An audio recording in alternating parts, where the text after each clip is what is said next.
Welcome to Softball Saskatchewan Online Fundamental Clinic 2022. I am Brent Chowdick. I'm a level 5 WBSC certified umpire here with Softball Saskatchewan. I'm from Assiniboia, Saskatchewan, and I'm proud to be from Saskatchewan. Tell everybody when I go on the road.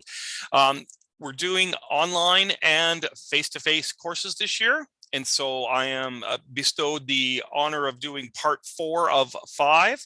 The overview for that part consists of substitutions. We're going to talk about all the different types of players that can exist in a softball game. Number 2, the qualities of a good umpire, what makes someone who's very good at umpiring and can move along in the system. Number 3, umpire etiquette. It's the many things that we need to do during a game. Number 4, your pregame duties before you say play ball. There's all kinds of things that we're expected to do and to know about. So we're going to discuss those.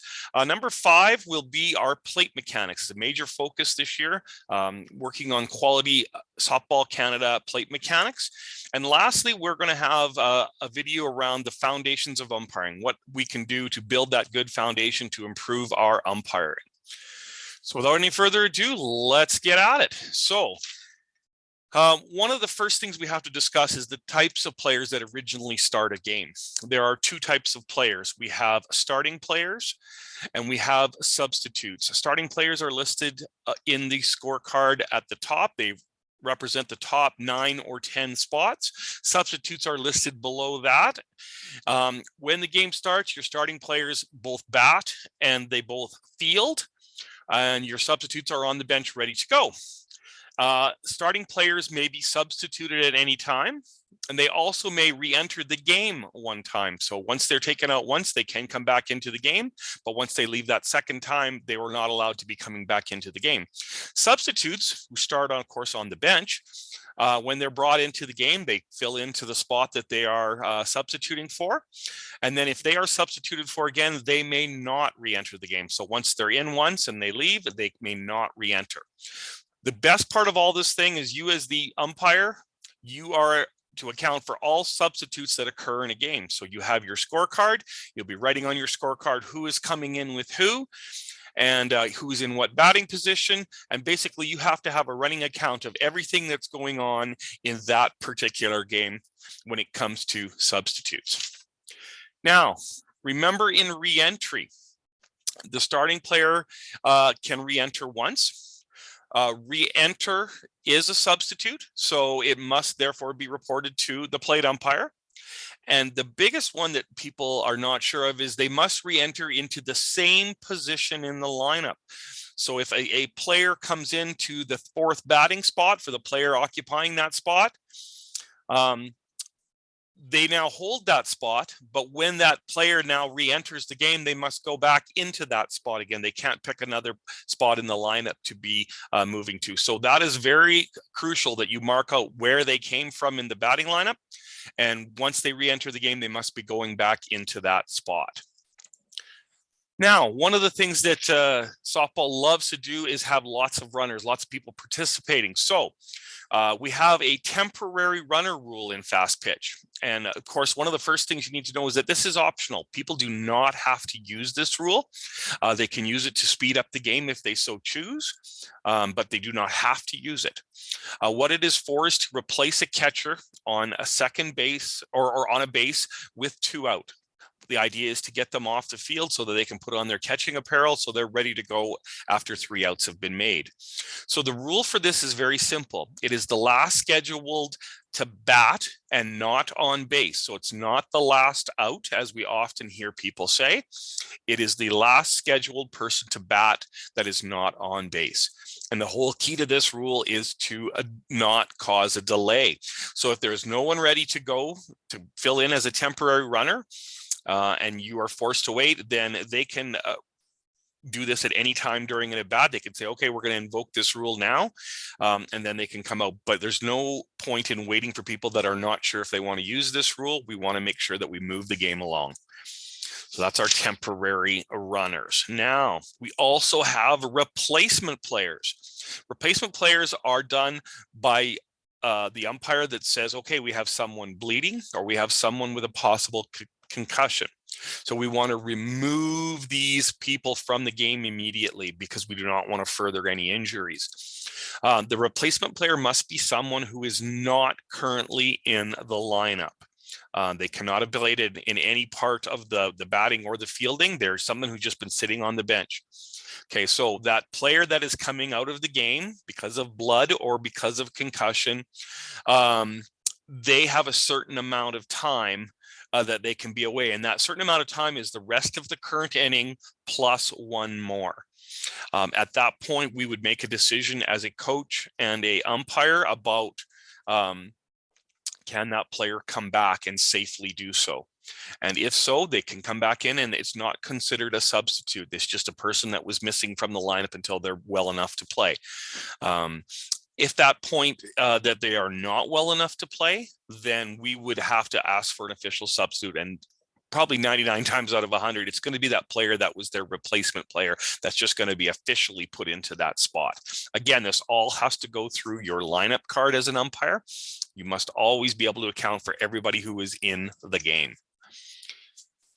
All right, so that leads us to what are the qualities of a good umpire? And you'll notice many of them are listed here. One of the number one things is you have to have that good attitude in terms of being able to understand why you are on the field. An umpire ultimately is not a dictator. He is someone who only wants the fair and equitable process of the game to end in a proper result. And that proper result is the best team will win. We do not judge based upon who's better, who is worse. We simply adjudicate the game as it is. We do expect umpires to make decisions. And so there is a position that you're going to have to sometimes get in where you may not always be the most loved person on the diamond because one team will like your judgment and the other team won't. And so one of the things for that is you've got to have that good judgment. You've got to be able to see the play for what it is. And part of that is being in good position. You must be in the right positions to see what needs to be seen in order to make the best possible call that you could make. One of the things you're going to always deal with as an umpire is pressure. Generally, the early parts of the game, people are just happy to be out playing. But as the game moves along, you're often going to get yourself into pressure situations. This is going to lead you to be a little apprehensive. Did I make the right call? Did I use the right judgment? Was I in the right position? You've got to learn to handle those things. And there's a lot of strategies that we can talk about that are going to help you to do this. Something that is a must for a good umpire. They have to understand the rules. Every year, Softball Canada has their rules exams that help you to ensure that you are up to date with the most common rules that are being used. We have a new rule book this year. And so please, please, please delve into that rule book so that you understand what not only the rule says, but what the intent of that rule is. The last two, the good communicator and a feel for the game, that comes with experience. You've got to be able to communicate with people why things happen the way they are, and hopefully that you can get your point across that this is where we have to proceed. You've got to understand a time that you have to step in and be harsh with people and say, this is the way it is, let's play ball. Or you've got to listen to them and say, okay, what are you seeing that you cannot get by here? And so being a good communicator is talking with coaches, talking with players, talking with other umpires. It's good to have that communication in order that you can get all parties heard and the game moving at a good pace. All right. So one of the things we talk about is what you don't want to do. Okay. One of the things you really, really want to be aware of is not changing your mind. Once you have made a call, and if there's no other information that would tell you any different, you've just got to make that call. Now, whether it's right or wrong, you saw it, you called it, you now have to live with it. Unless somebody can provide other information for you. So the example I could give you would be you called someone out at first and yet the ball was on the ground and was not held in possession by the first baseman when that batter crossed the plate. If you do not see it, then you make the call based on your information. But if someone else has other information for you, you may be able to make that call at that point, but not before. One of the other things you want to be aware of is talking and fraternizing with coaches, players, and fans. Okay, you want to be someone who is friendly, but not talkative with other people from these other parties. If you want to talk to your other umpires about things. When you're up in the stands, you want to not be talking about plays. You want to be talking about, hey, I'm excited to be at the tournament. I'm excited to be working. We can work through that, but we do not want to be making judgments when you're up in the stands. Number three, I would say, is a huge one, something I see all the time that people struggle with, is being in too much of a hurry. The greatest part about umpiring is the call isn't made until you make it. A lot of people have opinions, but until you make that call, the game will wait for you. So slow yourself down, make sure that you understand what you're going to call, what's going on with the players, that after you make that call, you have to understand that the game only flows at the pace you let it. So don't be in too big of a hurry to make any one call. And finally, make a call if you didn't see the play. Guessing is not something that we really want to do. We always want to make sure that what we see is what we're going to call. We can't call based upon what we think happened. We have to be sure. And if you can't see something, then you have to simply admit that. I didn't see it. Let's go get some help. All right. So other things that you're going to run into. Catchers and players are quick to ask for check swing calls. Remember, a check swing is if a batter swung at a pitch or not. And so you can go on your own if you are 100% sure that you are not sure. But what you should wait for is a catcher to request. It only happens on a ball call. The batter cannot ask on a strike call. They don't have that right. Only the catcher can ask, hey, did they swing? And then it's at that case that you wouldn't, that you would go down to your partner and say, hey, what do you think? Did you get a call on that? Now, the proper mechanic for that is simply swing. And they would come back with you with either a strike or a ball. All right.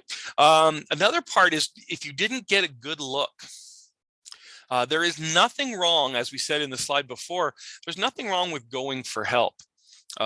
If you need the help, you're not going just because a coach wants you to go.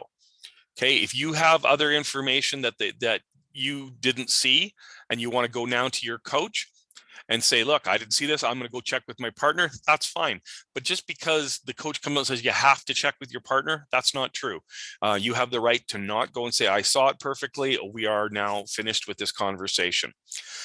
The other thing with the qualities of a good umpire is you have to be honest with yourself. Many times I've come off a diamond and people are either beating themselves up over a game that was not bad, or they're touting themselves as a game that was not that good. And so you have to be honest with yourself and say, am I doing the right things at the right times in the right position? If you can say that on every one of your calls, then you're probably honest with yourself. All of us at some time are either in just the wrong position or did not see the play fully. We need to always work towards getting ourselves into the best position to make the best call at the best moment. All right. And the last part, of course, is one that we should all be with, is being polite with everyone. Ultimately, the coach has a job. The coach is either trying to win that game, or they are trying to motivate their players, or they are trying to just get the best call at the best time for their team. So if they come out to ask for a legitimate question, be polite. Say, yes, sir, let's talk about that, and have that conversation. As long as it's done in a polite method back and forth, there's nothing wrong with that conversation. It is when that conversation gets escalated into either profanity or physical violence or anything that would detract from the game, that is when the conversation would then end. And at that point, there would be other penalties that we would need to levy. All right, so what about some of the etiquette that we go through when we are umpires? Okay, so one of the things that we talk about is we do not fraternize with coaches during the game or even between games. Calling them by their first name is fine if you know them. Coach is just fine as well. But what we do not want to do is be talking to them outside the game. Hey, that was a great game. I really enjoyed doing your game. You know, that was a great play at second base. Like, all those types of things just look like that you are far too friendly with that coach. Okay, you have to keep that professional distance even at the amateur level. So please be very careful what you say to coaches at any one time and what impression you're giving off about those coaches. Be respectful. Okay, never threaten them, never show them up, never criticize them. That is not your job. Your job is to understand the rules of the game and make sure that everybody's abiding by those rules. You are not a coach. You are simply someone who is doing their job, and you let that coach do theirs. Okay. Coaches will often use you to motivate their team. And so oftentimes coaches will come out of the dugout and challenge something, and you know it's right and they know it's right, but they need to fire their team up and they need to protect their players. Okay, take that for what it is. Okay, it is simply part of the game. And so as you move forward, those are going to become more and more explosive. Okay, you need to maintain your calm and let them have their peace. You have to let them coach. Please let them coach their teams. You're not in that job of coaching. So what they need to do to motivate their teams is up to them. If the motivation becomes loud, profane, violence, those types of things, that's the stuff that we will not allow, because that is part of our code, is to keep a sportsmanlike atmosphere. The last part is answer their questions. They have every right to ask you why. Like, why are you doing this? Why are you making this call? If you need to explain yourself in plain terms, that's probably the easiest thing. Put it in plain English. Many people try to quote the rule book by number and by section. This does not always work, because most people just want to know why. They don't want to have the whole background to it. So please be very plain in your conversations with those coaches when they come up to ask you questions. What about players? Okay, so things that we know about players. Safety is first. We are in the business of keeping everybody safe during the game. So part of our checks include all our bats and helmets, making sure they're going to be safe during the game, making sure the playing field is safe. That is our first and foremost idea, is that the game is played in a safe manner and in an equitable manner, where all sportsmanship is taken care of. So that safety, very important. Do not fraternize with them during the game. It's good to say, hey, good play, or hey, good pitch, but you don't need to go into whole conversations with them. You can be quick, and it's just a quick, basically it's just to be friendly. You don't have to be pal. You just have to be someone who is approachable. Okay. Again, don't be coaching the players. That's the coach's job. And don't be critical. You can applaud a good play, but don't be saying, you struck out again, I guess. So it's good to be positive, but we don't want to creep into the critical part of it. Encouragement. And one of the things we use with encouragement is we keep those players hustling. We like to keep that game moving. We like to keep the game exciting for everybody involved, and that includes ourselves. A slow game often drags down umpires because they get tired of it just dragging along. We can use our encouragement and hustle them along to make sure the game has some flow to them. We don't touch players. We do not touch coaches. Even if the player has an injury, we need to make sure that the coaches take care of that, or the trainers need to take care of that. We are not in the first aid business. We stop play. We make sure the right people, professional people that know how to handle injuries, we let them take care of this.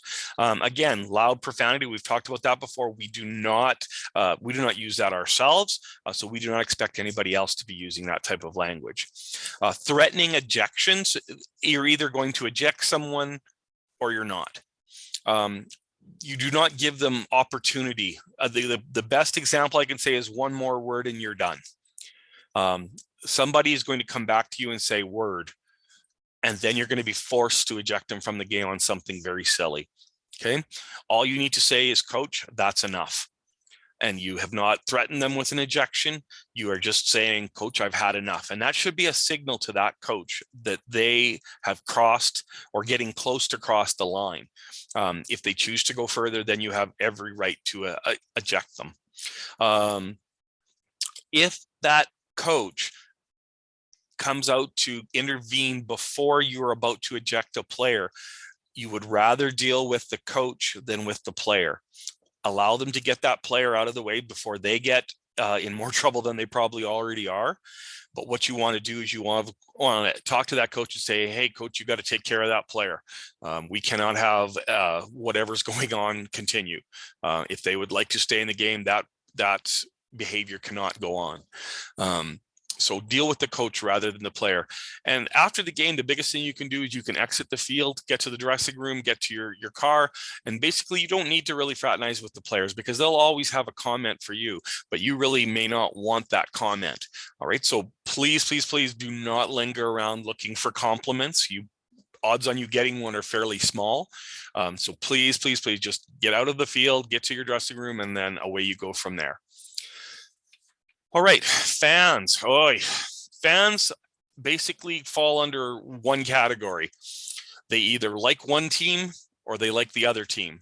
They very rarely like the third team. And that third team is us as the umpires. We do not fraternize with fans. We do not talk to them while we're on the field. They are just a figment of our imagination. There's just noise in the background outside the diamond, right? We're thankful that they're there for the players, because it brings a different intensity to the game. So we enjoy that there are fans there cheering on their team. The comments that they make, we just can't have rabbit ears. We can't be listening to what they're saying. They're only cheering for their team. And so you know that they have a bias towards that team. So I don't even listen to their comments.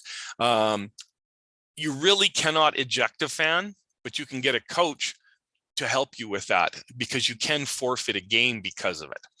And so please know that you can use your coach to say, hey, that fan is cheering for you. You go take care of them because they are being profane, they are being abusive.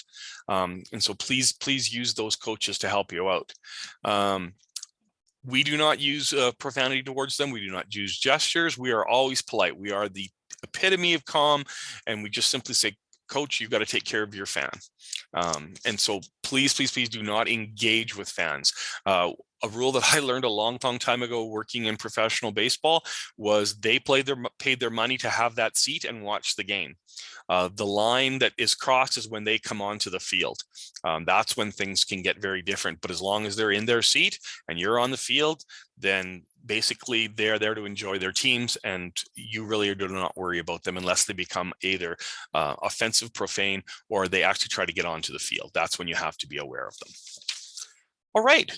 So we have our great attitude. We kind of know where we're headed as umpires. So what are our duties as umpires? Well, one of the first things you need to know when you come to a field is you better understand what the field is like. One of our first things around safety is we need to check the field areas for holes, for gopher holes, for bases that are up, that need to be pegged down, that fences that are not mended. There's all kinds of things that we need to look for as we walk the field. And why? Our number one rule is safety. We make sure that we have a safe field to play on, and so that the players can be safe while doing so. The other thing we need to check while we're out on the field is equipment. Bats are basically something that we have to deal with at all times. So if someone swings and the bat breaks, someone may get hurt because of that, because the bat will probably fly off into the field. So we have to make sure our bats are of a quality standard. They often have stickers on them that say they are approved by WBSC or Softball Canada or ASA out of the United States. So we have to look and make sure that those stickers are on there. Helmets are the same way. They should not have any cracks in them. We have to make sure that they are approved helmets that will protect our players in case they are struck by a ball. So then we know that our field is okay. We know that the equipment is okay. We need to be able to communicate also with our partners. And so with our partners, we need to make sure that we have, number one, a good uniform and good equipment for that ball game. You do not want to be going out to a senior A men's game with U15 equipment for those pitchers. And so you've got to make sure you have the good equipment and you're using the Softball Canada uniform. Reviewing coverages. And the key part in that is communication. If you are in a one umpire system, you've got to make sure that you know and talk to yourself about getting to the right places to see all those bases. If you're in a two umpire system, make sure that your partner knows what you're going to do and you know what your partner is going to do at any one time. And lastly, what about the ground rules of that diamond? If your partner has more experience in working at that diamond, hey, have them go through the ground rules with you. Someone who's never been at a park before has no idea all the little idiosyncrasies of a diamond, whereas someone who works there all the time, they're a fountain of knowledge. So please make sure you understand understand those ground rules before you go out and try to umpire that game. So as you notice in the picture here, you'll see that the plate umpire is got his back to the backstop, and any base umpire is across the plate with their back to center field. The coaches on each other's side. The spokesman for said said conference, of course, is the plate umpire. Okay, so the base umpires do not need to be doing any discussions. It's the plate umpire that's running the show. Please introduce yourself. Use your first name. Hey, this is Moose on the bases, and my name's Brent. I'll be doing home plate for you. Make sure that you have a name that you can use for those particular people to know. It's because it doesn't always have to be umpire. Hey, Brent, I've got a sub for you. Okay, no problem with that, because they're making contact and they're having a connection with you. Right at that time, we would take their lineup from the coaches. Okay, you will have them check that lineup, because once they give it to you, it is now official. Any substitutes, which we talked about earlier, are now illegal. And so we now have to say substitutes are substitutes, starting players are starting players. Remember, we talked about re-entries. So you got to know who's who at the very start. Once that lineup is official, substitutes cannot become starting players. Okay, they have to stay as starting players on the field and at bat, and substitutes waiting to get into the game. At that point, you would clarify and cover all the ground rules of the diamond. Once again, the plate umpire should be doing this. We need to get this all done, and this is the best part. We have 5 minutes to do this. This does not need to be a 20-minute clinic. This has to be the basis of those particular things: the introductions, lineups, and ground rules. Those are the only 3 things you really need to discuss. The only extra thing you'll get if somebody's going to make a substitution at home plate after the lineups have made official. That's maybe the other thing that may occur. But otherwise, let's get the game moving, because that's what everybody's there to do. All right, so after all our theory, we're ready to go and we're into the ball game, and we're ready to call balls and strikes at home plate. This is the major part of what we do as umpires. You are often graded as a plate umpire before anything else. Are you a good plate umpire? So this video was produced by the National High School Association of Softball Umpires down in the United States. An excellent video showing what kind of things a plate umpire would like to do in order to be the best they can be. So enjoy this video. The pitch. Calling the pitch is where a plate umpire puts the stance and set position to work. To call the pitch, the plate umpire should follow these guidelines. To start the game, or any time after the umpire has prevented a pitch from being delivered, the umpire should direct the pitcher to play ball. When holding up play, simply hold up the hand opposite the batter with your palm facing the pitcher. When you are ready for the pitch, point at the pitcher and say, play, or play ball. At this point, it is imperative that the umpire pick up the ball with their eyes while the ball is in the pitcher's hand. The umpire then tracks the ball from the pitcher's hand to the catcher's glove or to the ground. Tracking the ball is the act of watching the ball from the pitcher's hand into the catcher's glove using a slight movement of the head guided by the nose. Tracking is not an exaggerated head movement or just an eye movement. It is a movement of the nose which simultaneously brings the head with the pitch as the eyes are locked on the ball. Good timing is crucial when calling the pitch. After the ball is in the glove or hits the ground in slow pitch, make sure you pause and then call the pitch. The verbal call should always be made in the down position and the strike signal in the up position. From the down position, the strike call should be elongated and made briskly and loudly.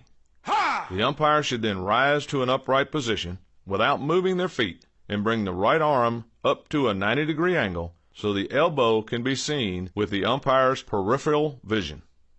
The fist should be closed with the palm facing the umpire's ear. A strong hammer adds certainty to your call. Any swinging strike should be a signal only. In fast pitch, on a called third strike, both a strong verbal call and a signal should be given. For further emphasis, verbalize the words strike three.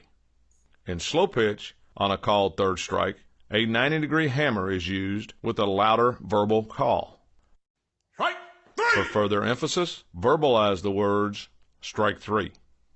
On a foul tip, the umpire should rise and brush the fingers of their right hand over the left hand, chest high in front of the body, followed by the strike signal. Ball calls should be short and crisp and made in a down position. Use volume to indicate closeness of the pitch. Ball. When catcher obstruction or an illegal pitch is called, the umpire should give the delayed dead ball signal. Give the signal by extending the left arm straight out to the side of the body with the fist closed while verbalizing obstruction or illegal pitch. When asking for help on a check swing, the umpire should step out from behind the plate, remove the mask, point to their partner, and ask, did they swing or did they go? No.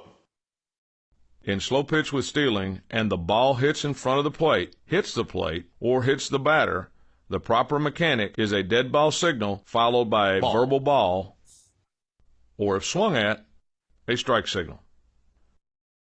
There are times when the count should be given by the plate umpire. Signaling the count is done by raising both arms above the head, indicating balls with consecutive fingers on the left hand and strikes with consecutive fingers on the right hand.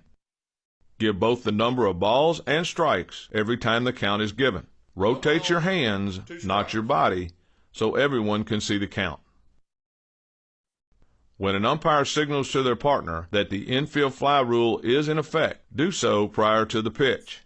The signal is made by placing the right hand and arm across the chest with the hand over the heart.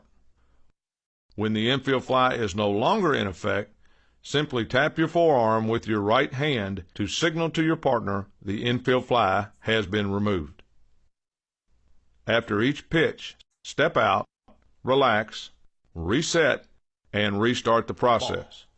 This allows the umpire the time to refocus and reset for the next pitch. Well, an excellent video. It really explains lots of good stuff in that plate mechanics video. Things that you can use. Mechanics are the key to making sure that everybody understands what you are doing and what the call is. A lot of good communication goes on there.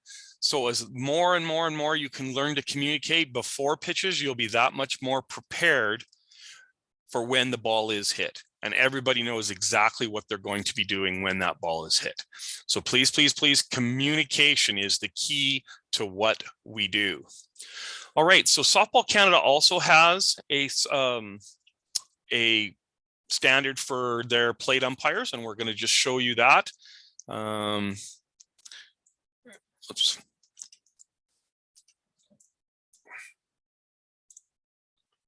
Let's have a look. All right, so let's see how they do this in Softball Canada. So if we look at this, we're talking about our feet. Feet need to be just a bit further than shoulder width apart. That gives you a nice solid base when you're getting ready. Right? You'll notice the feet. A heel instep for a staggered stance. You do not want to be perfectly flat. A fist distance between you and the catcher. So you don't have to be right on top of the catcher, but you should at least be a little bit back. You are aimed at the outer third of the plate. We often say the far outside corners where you're pointed at. And lastly, you're going to have your ear on the inside corner. We often call that the slot position. Okay, you're going to use your knees to lower yourself. Do not bend over at the waist. Okay, you'll notice that the eyes are at the top of the zone, and that can vary per batter. And again, you want to make sure they're just outside the strike zone so that we can see it from the inside to the outside. All right, so these are some excellent hints that you want to use when you do your plate mechanics. All right, so I've included that video link right there. The last part is there's a whole video here on the foundations of umpiring, very similar to the one from the Americans that we talked about with plate mechanics. This is a lot more. It's about a 40-minute video all about the foundations of good umpiring. This was created by two of our umpires from British Columbia for the WBSC Americas. So Susan Strafford is an umpire from British Columbia. She's their provincial umpire in chief, and Laura McMillan is a level 5 WBSC certified umpire also from BC. So they created this for the WBSC, and so it's good stuff that we can use in our particular game as well. It's all very applicable to Canada. And so please go through this if you've got that sort of time to watch this fundamental video. It's an excellent way to learn and to grow in your umpiring. So I hope you enjoyed this discussion of the topics of substitutions, good etiquette, being a good umpire, dealing with your duties, and understanding your plate mechanics. If you have any questions, contact your district umpire-in-chief. Or if you have any questions regarding mechanics and rules, you can always call your provincial umpire-in-chiefs or their deputies. They'd be more than happy to talk to you about these things. So on behalf of Softball Saskatchewan, thank you so much for watching, and we look forward to seeing you out on the diamond.